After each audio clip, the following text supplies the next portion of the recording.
اعوذ باللہ من الشیطان اللعین الرجیم بسم اللہ الرحمن الرحیم۔ میں کراچی سے علی احمد آپ کی خدمت میں اس وقت پارہ نمبر 10 کے ربع 3 کا ترجمہ پیش کر رہا ہوں، یعنی نصف سے لے کر ثلث تک کی آیات الحمدللہ میں تلاوت کر چکا ہوں، اور اب اس کا ترجمہ پیش کر رہا ہوں تاکہ آپ قرآن کی آیات جن کا یہ ترجمہ ہے ان کو سامنے رکھ کر اور ترجمہ سنیں تو انشاءاللہ آپ کی سمجھ میں آ جائے گا کہ کن آیات کا کیا ترجمہ ہے۔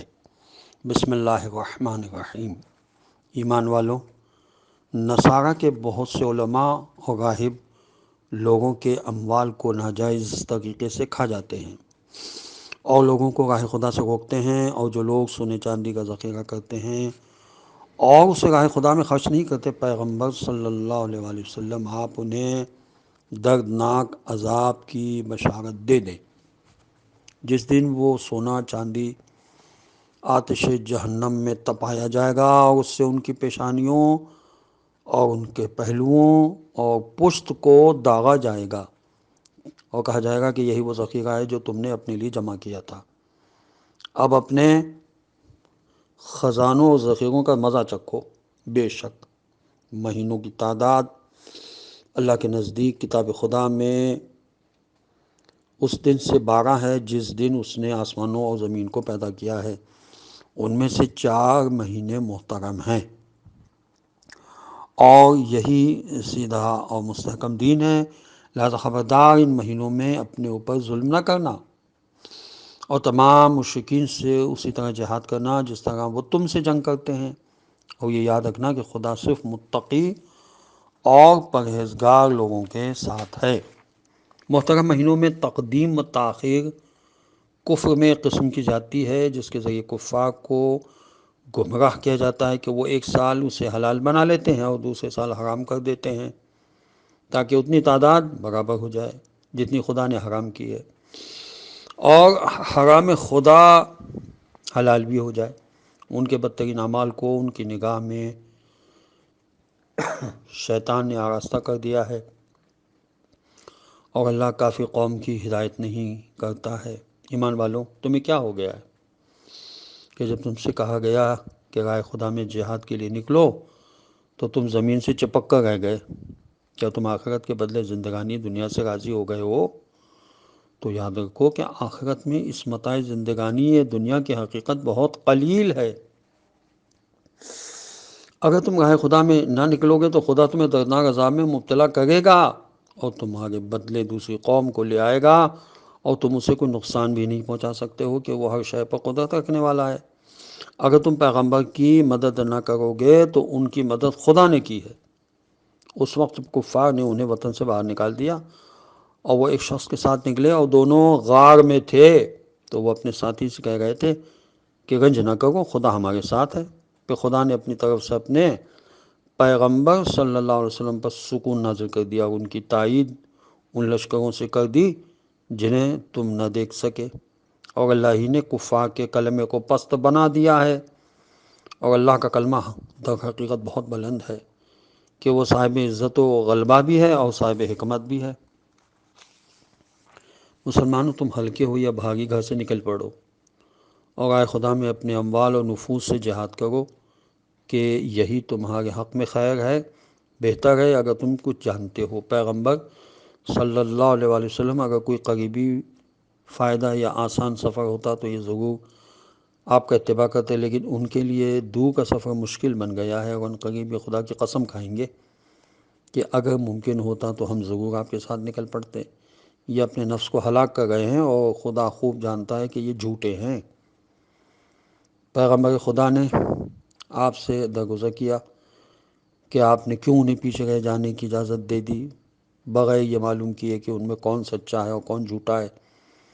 جو لوگ اللہ کو روز آخرت پر ایمان رکھتے ہیں وہ ہرگز اپنے جان و مال سے جہاد کرنے کے خلاف اجازت نہ طلب کریں گے،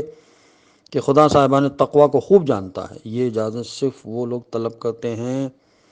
جن کا ایمان اللہ روز آخرت پر نہیں ہے اور ان کے دلوں میں شبہ ہے، اور وہ اسی شبے میں چکر کاٹ رہے ہیں۔ یہ نکلنا اگر چاہتے تو اس کے لیے سامان تیار کرتے، لیکن خدا ہی کو ان کا نکلنا پسند نہیں ہے،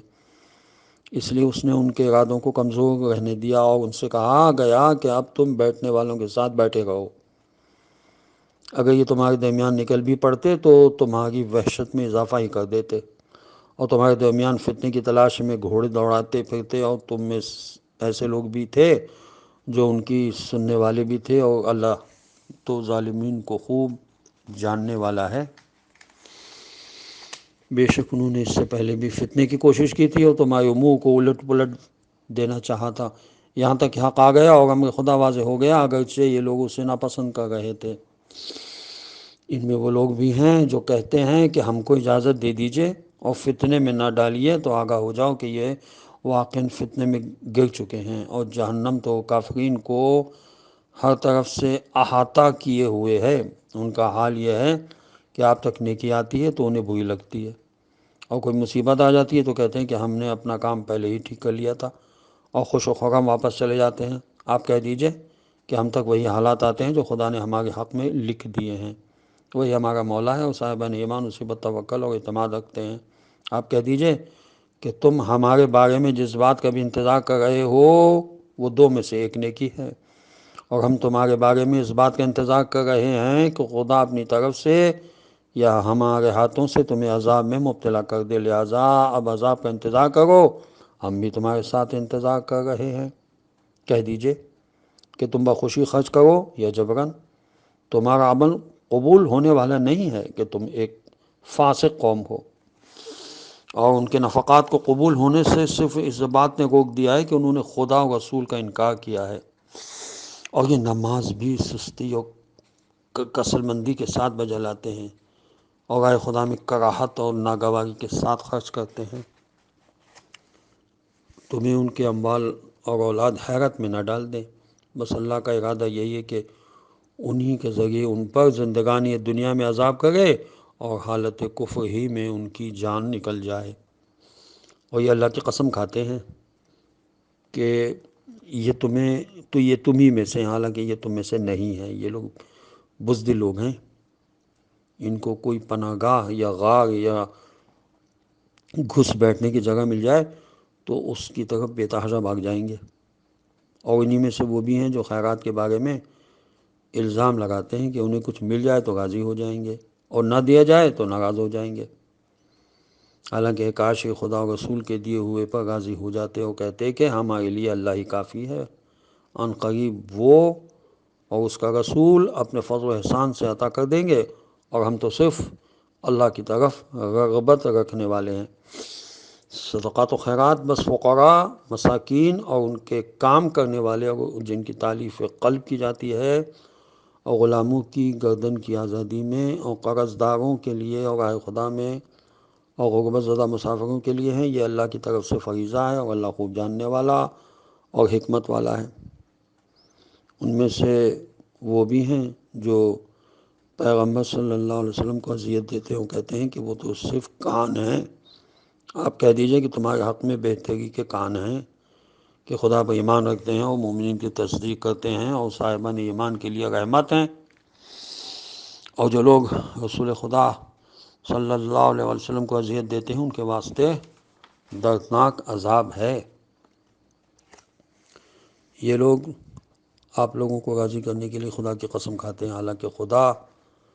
و رسول صلی اللہ علیہ وسلم اس بات کے زیادہ حقدار تھے کہ اگر یہ صاحبان ایمان تھے تو واقعاً انہیں اپنے اعمال و کردار سے راضی کرتے۔ خداوند عالم کی بارگاہ میں دعا ہے کہ ان آیات میں جن بد کرداروں کا تذکرہ ہے وہ کردار ہم نہ اپنا لیں، ایسا نہ ہو کہ ہم اپنے آپ کو مومن سمجھتے رہیں اور ہمارے اندر صفات منافقوں کی ہوں۔ بہت غور کرنے کی بات ہے کہ انسان صفات سے پہچانا جاتا ہے، خالی کسی مومن گھرانے میں پیدا ہونے سے وہ مومن نہیں بن جاتا جب تک وہ صفات پیدا نہ کرے جو مومن کی صفات ہوتی ہیں۔ اس لیے ہمیں ذرا اپنے اعمال و کردار پر غور و فکر کرنا چاہیے کہ ہم واقعی ان صفات کے حامل ہیں جو مومن کی صفات ہوتی ہیں، کہیں ان صفات کے حامل تو نہیں ہیں جو منافق کی صفات ہوتی ہیں۔ اس طرف ضرور توجہ کریں اور وقت نکالیں ذرا تو غور کرنے کے لیے، تخلیہ میں بیٹھیں کچھ دیر۔ اللہ ہمیں قرآن پڑھنے، سمجھنے اور اس پر عمل کرنے کی توفیق نصیب کرے۔ والسلام علیکم ورحمۃ اللہ وبرکاتہ۔